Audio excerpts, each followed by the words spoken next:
Masidi aikoina ngai hajagiबado tasengna miyamgi mihut miyamgi leader miyamgi thawai amadi lanthum ngakane lebigibadugumba mioi lak kharagi ko kendra da leibadugumba mioi de singkunthra gi kungani pan kunthra kunthra mangi ni fugi ko aiko kubi choi mioi right kubi right pai dana sakibadugumba leaders injina tasengna maringjin leitaba natra ningjel manandabadagi tasengna aikoina awa mayoknare habsimadi sidi yam chumma pot amok oi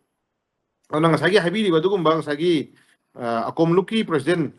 surai samranjit naga khongdu ke phom si ta senai koi miyam haina ba du masagi opinion dus thamai phom je asi kakwe ya da pot am oi adra maram di moi ma sen na moi ma sen nga si ningjir ma da badagi moi ma sen nga si ko moi ma sen nga si mathora lai ta badagi moi ma sen nga si ningjir ma da badagi leibak thugai na bhona riba kuki emele tara na nga si tong tong tong matam da lemhori ba yang khai nga si tung inra te pene haba si mo koi kaw do ba phai ba ko aduna kuki gi MLA tarara leibak thugai na honrak matamda leibak thugai bak pam da ba leibak kano pam ba yang khai le hobusna chap chana madu gi action takal to bangam da ba se masi ju khoi sai ga ko na paraman tam ba yae ba ko aduna taseng na moi yang khai ji nungsina da bra na tragna thona phra ha ba du madi ba thona phra ba du madi hoi mrak ta yorong ngani ko loina makti khoi hajer wa ba thona pha ba marung je leiba mama leibak than ba ko adu ma dum khoi ngang khoi ui adu di khoi party gi leben na te party level de hajar hoy in person oina mi amoina ko mi amoina miyam leader oi bada matik cha bandana mi amoina leba ke khan madu mi khra dum yaw dum te yawi ko adu di khoina dum thamoi de gi dum thankful tawri ko adu wahi na dum thakasari ko adu na tabada tasengna sigi stage your manipur gi mayonda imphal lagina kilometer 3 pa hang chalai ba gwalta bi khulda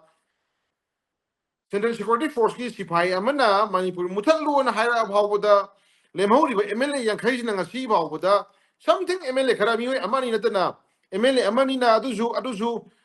I condemn ga haira kan ko I condemn ga haira kan ko ai noi ta phumuk cheri ga haira kan da adagi pe da phumuk cheri ga haira kan da chithi kan tok pako lemhori ba mo yang khaiji na ngasi Manipur muthalu haira bhawboda taseng na madu yeng le bagi mo man ba ko adagi den amana PND na khara haira kan da PND na khara haira kan to poi mami ba ta ma sugo mayam ningje tasena koi to honjoning deba singna sugumba issue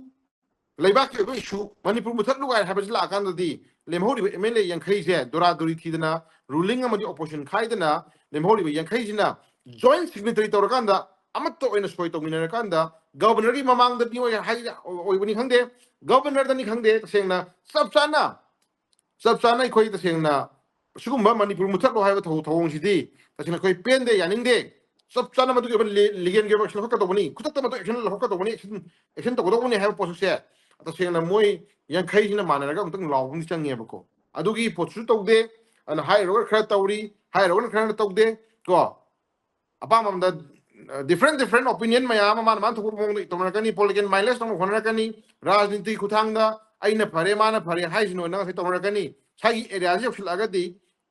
party ki level da magi tokom tokpa tawba yaba or yadaba ko party ki magi principal magi ideology tu ki manungda tawba yaba yadaba lena ragasu manipur muthatlu ga haiba wahi madi tasena masidi in principal loina party ki level ki wala tabida lem ka hori ba dugumba MLA yang khai manipur thugai na bhona riba kuki MLA tara do na tabida lemhori bo yang khai je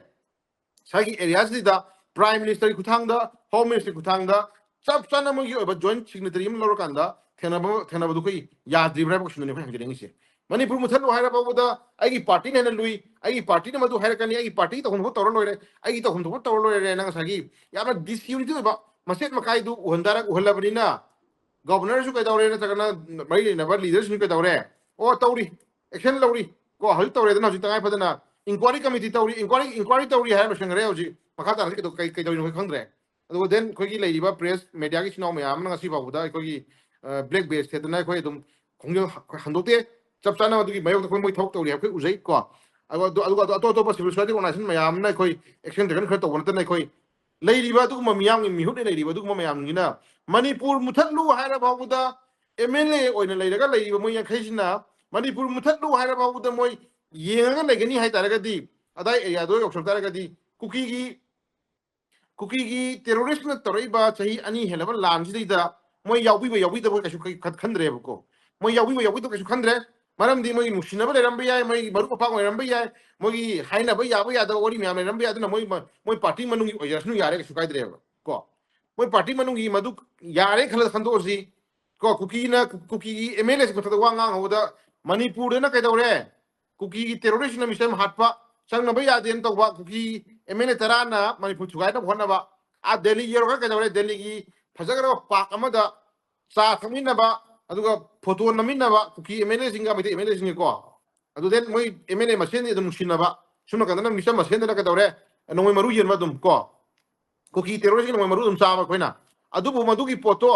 politically ꯃꯣꯏꯗ ꯍꯥꯏꯕ ꯌꯥꯕ ꯌꯥꯗꯕ ꯂꯩꯔꯦꯅ ꯈꯜꯂꯒꯁꯨ ꯃꯗꯨ ꯑꯩꯈꯣꯏ ꯋꯥ ꯍꯥꯏꯖꯔꯔꯣꯏꯒꯦ ꯑꯩꯈꯣꯏ ꯉꯥꯡꯃꯟꯗꯅ ꯆꯍꯤ ꯑꯅꯤ ꯈꯔ ꯍꯦꯟꯕꯁꯦ ꯉꯥꯡꯃꯟꯗꯅ ꯑꯩꯈꯣꯏ ꯅꯨꯡꯁꯨ ꯅꯨꯡꯉꯥꯏꯇ꯭ꯔꯦ ꯇꯧꯕꯇꯕꯨ ꯏꯁꯨ ꯗꯦꯠ ꯁꯦꯟꯇ꯭ꯔꯦꯜ ꯁꯦꯀ꯭ꯌꯨꯔꯤꯇꯤ ꯐꯣꯔꯁꯁꯤꯡꯅ ꯑꯩꯈꯣꯏꯕꯨ ꯉꯥꯛ ꯁꯦꯟꯅꯅꯕ ꯊꯥꯔꯛꯏꯕ ꯑꯗꯨꯒꯨꯝꯕ ꯁꯦꯀ꯭ꯌꯨꯔꯤꯇꯤ ꯐꯣꯔꯁꯁꯤꯡꯗꯨꯅ ꯁꯤꯄꯣꯏ ꯑꯃꯅ ꯃꯅꯤꯄꯨꯔ ꯃꯨꯊꯠꯂꯨ ꯃꯅꯤꯄꯨꯔ ꯊꯥꯕ ꯃꯨꯊꯠꯂꯨ ꯍꯥꯏꯔ ꯐꯥꯎꯕꯗ ꯑꯗꯨꯒꯨꯝꯕ ꯑꯦꯝ ꯑꯦꯜ ꯑꯦꯁꯤꯡꯗꯨ ꯌꯦꯡꯉ ꯂꯩꯕ ꯉꯝꯕ ꯑꯦꯝ ꯑꯦꯜ ꯑꯦꯁꯤꯡꯗꯨꯒꯤ ꯊꯝꯃꯣꯏꯗꯨꯅꯦꯕ ꯑꯩꯈꯣꯏꯅ ꯉꯛꯏꯗꯤꯀꯣ ꯑꯗꯨꯅ ꯉꯁꯥꯏ ꯑꯦꯔꯤꯌꯥꯁꯤꯗ ꯍꯥꯏꯖꯅꯤꯡꯉꯤꯁꯤ ꯗꯣꯔꯥꯗꯣꯔꯤ ꯊꯤꯗꯅ ꯀꯣ